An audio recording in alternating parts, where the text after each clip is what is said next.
Hi there, welcome back. Today I'll be doing my May wrap-up, and I read a total of 10 books for the month, quite a few manga, because I was trying to catch up a little bit on my Goodreads, and I just kind of wanted to finish or get caught up on some of the series that I'm involved in. So, to start off with, I had 4 volumes of Cage of Eden, volumes 5, 6, 7, and 8. I read, I think, 3 volumes in the month of April as well, so I'm kind of speeding my way through it a bit.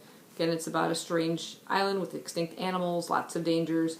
We have several students from a Japanese school that have crash-landed on there, and they are in a mess of trouble, you might say. In these particular volumes, there are these large attacking birds, strange diseases, mysterious deaths. They find another pocket of survivors, and you never know who to trust in this. Our main group of characters, led by Akira, are trying to pull together more as a team and trusting each other and really looking out for each other, which I like to see that. And I'm just really interested to see where the story is going to progress, because like at the end of this volume, we had 2 more people die, and we don't know, it's just something mysterious about it. It's made to look like accidental or something, but I think there's another murderer around or in their group. So these 2 volumes I gave 3 stars to, and the 7 and 8 I gave 4 stars to. Moving on, I picked up Full Metal Alchemist. This is by Hiromu Arakawa, one of my favorite series. I haven't picked it up in quite some time. This particular bind-up contains volumes 10, 11, and 12. I read just volume 10. This features the 2 Elric brothers, Edward and Alphonse Elric. They made a big mistake of trying some kind of alchemical experiment that went horribly wrong, and Elric is disfigured. He loses an arm and a leg. And he's replaced that with like automale limbs that give him a lot of power and stuff. But his brother got the worst of it. Alphonse became nothing but a soul trapped in a suit of armor. And they're hoping to somehow reverse that by finding the Philosopher's Stone. Now, at the end of volume 10, someone who's been missing from the story since the very beginning kind of turns up. And I don't want to go into detail about that, but it was very intriguing, and I can't wait to see where that aspect of the story goes. So I gave 5 stars to that. And the last manga I read this month was when I literally just got in, and that's Yotsuba Volume 13. This is by Kiyohiko Azuma. Love this story, just a fun family life story about Yotsuba and her father. In this particular volume, we get to meet her grandmother. It's the first time another family member has shown up, and just lots of fun. Really enjoy it. Really touching moment at the end, and I can't wait for the next one. It might be a while. Moving on to the books, I picked up a middle grade book entitled Shiverton Hall by Emerald Fennell. This is the first book in a series. The second book's already out. I'm not sure how many will be in this series, but there are some parallels, thin parallels to Harry Potter. We have a main character, in this case Arthur Bannister, who gets an unexpected invite to a boarding school, in this case Shiverton Hall. There he makes friends with a boy named George and a girl named Penny, so you have that little triumvirate. There's also another boy named Jake who kind of joins the group, but the rest of the school he's kind of distanced from. He just left a rather bad situation in his previous school where he was bullied. I think Harry and his aunt and uncle and his cousin, I suppose. That's about where the kind of similarities end. But Shiverton Hall is a creepy boarding school with a ghostly history and a curse, and he finds out all this information from the resident ghost expert, his friend George, who fills him in on all the stories. And we get to get all the stories in the pages of the book because they're italicized little sections of chapters of these ghost stories, and they're quite creepy, I gotta tell you. It was a little collection of short stories within a short novel, so I enjoyed those a lot. It was probably my favorite part of the book. Some unexpected friends show up to kind of cause some grief. I won't go into detail about those friends, but they play a very important part, and it was a very intriguing twist to the story. I like that, and overall I really enjoyed it, and I gave it 3 stars. The next 2 are YA books. One I really had high hopes for because I'd read a previous trilogy by this author and enjoyed it a lot. And this is Panic by Lauren Oliver. I love the Delirium series.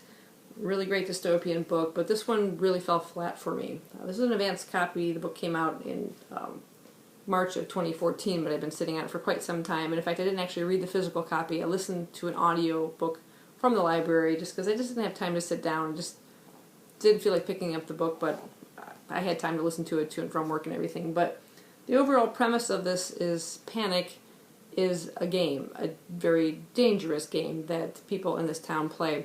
See, the town is Carp. It's a very small, poor town, only like 12,000 people. It's in the middle of nowhere, and the students are bored. They don't know what to do with themselves. So they came up with this game, and there's this monetary reward for the winner. And the thing I didn't get is it's such a dangerous game. It seemed like many of the people competing in it didn't have a good enough reason, money or not, to risk their lives, because people have died playing this game.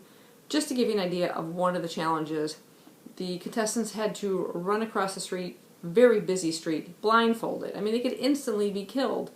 The person who ended up with the slowest time going across was kicked out of that round, and they move on to the next round, and each challenge gets more and more dangerous. Some are a lot more dangerous than that one I just told you. So it was just so ridiculous of a premise, I just couldn't wrap my head around it. Even our main character, okay, is Heather.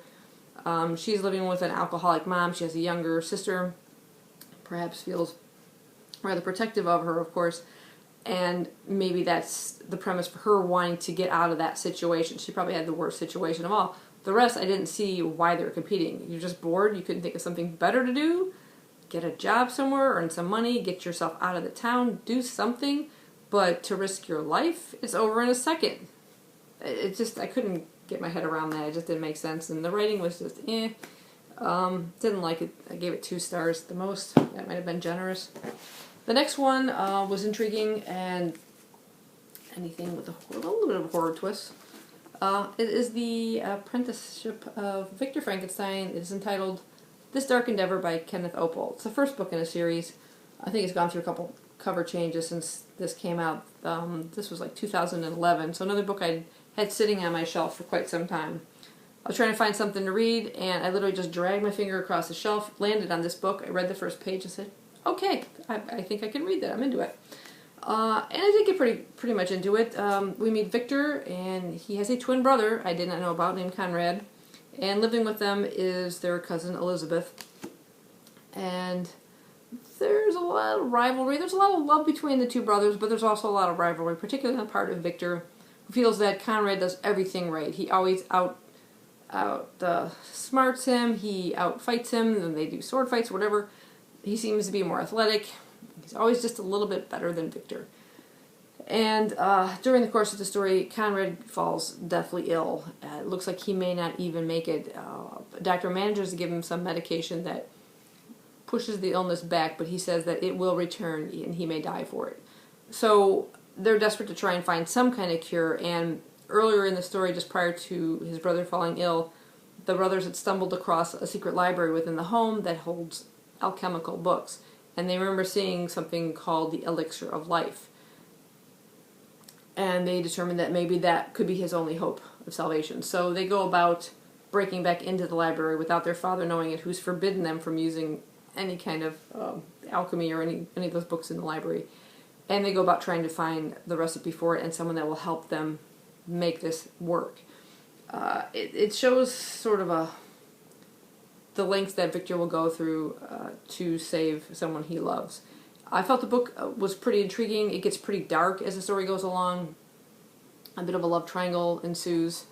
And I can see the point of it in the story, I guess. But I felt the story ended rather abruptly. I was a little shocked. I know it does continue in another book, but it was like, boom. It was like, whoa, that was out of the blue, kind of sudden.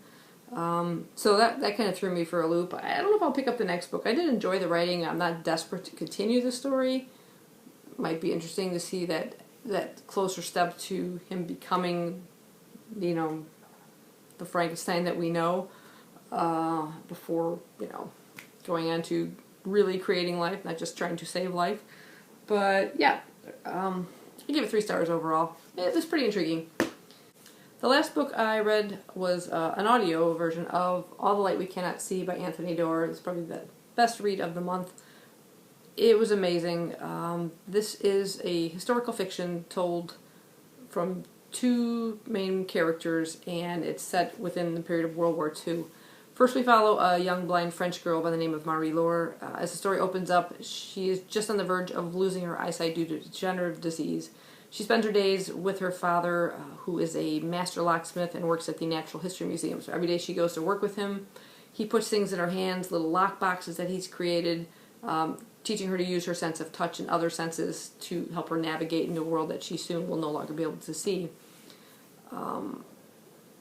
We also follow a young boy in Germany by the name of Werner. He is an orphan, lives with his sister Jutta in an orphanage. Their father died not so long earlier while working in the mines. It's sort of a fate that he sees in his future because most of the kids from the orphanage end up working in this mine. But he's gifted with electronics. He has a passion for any kind of technology, and he and his sister find a radio. He manages to fix it. Later on, he's asked to fix a radio for an officer who sees his potential, and he ends up being sent to a paramilitary school for the Hitler Youth. So he manages to escape one fate, perhaps only to end up in another. We see the stories kind of run parallel to each other, but it's not told in a linear fashion. So we're not going from, their youth to their older age. It kind of jumps back and forth. But there's little hints dropped along the way by the author that hint at how these two characters will eventually meet and how their paths will cross. There's also another underlining story about a kind of mysterious gem. I can't remember the name of it at the moment, but it's a priceless gem from the Natural History Museum. Marie-Laura's father is aware of this gem, and he is asked to take either the real one or a replica. He does not know which he is given in the end, but when the Germans end up invading Paris, he takes the item he is given along with his daughter, and they escape to a seaside resort where Marie-Laura's great-uncle Etienne lives. And this is sort of an underlying thread that will also link everything together. All the characters are really well fleshed out, including Etienne, and a very good friend, Frederick, of Werner's friend. I see it's basically a story of loss too. You see, the loss of her eyesight, the loss of their freedom, the loss of their innocence as they're they have to step up into roles that they weren't expected to, particularly at that age. It was just very beautifully written. I just felt captivated by the whole story and the way it was written, the way it was told out. The story continues, I forget how many years, but it's beyond the war, and everything is wrapped up and everything. But it's just so beautifully written, and I highly recommend you pick this one up. I gave this one 5 stars. So that's my wrap-up for May. I hope you enjoyed it. And let me know if you guys have read any of these books, or if you plan on it, or what you thought about them. And I will talk to you next time. Bye-bye.